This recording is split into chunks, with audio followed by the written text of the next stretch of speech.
as we know, we had the Apple versus Samsung lawsuit.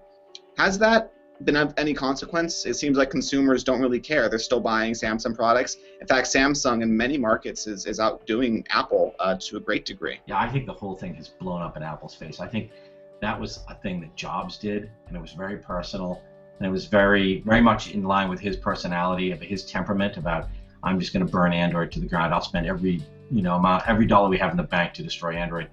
And I think Tim Cook was probably never behind that, and has tried to walk it back after Jobs died. But no, I think it was a huge mistake. I think, first of all, it made all these people much more aware of Samsung than they ever were before, and they look kind of weak. I think when you're a market leader and you start suing other people for copying your stuff, it's sort of a sign that, like, okay, we're afraid of them. We can't compete. If you could really just kick the crap out of them in the market, you wouldn't bother with a lawsuit. So, I mean, maybe it slowed Samsung down a little bit, but I don't even think so. I mean, they won that one case in California, and then a lot of the judgment was set aside because it was all messed up.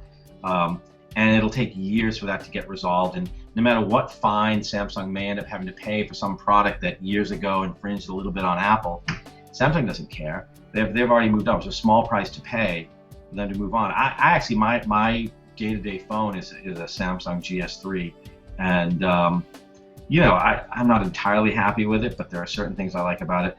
But yeah, I think Samsung is a great company. The other interesting thing is Samsung is one of Apple's biggest suppliers. Samsung was making the processor in the iPhone. So Samsung and Apple have this thing where they can't really break up. They have to compete in the handset level, but Apple really has to depend on Samsung for components. So yeah, I think Apple ended up looking bad on that. They ended up looking like, we want the whole market to ourselves just because we were here first, so nobody should be able to compete with us. And they looked very much anti-consumer in filing those cases.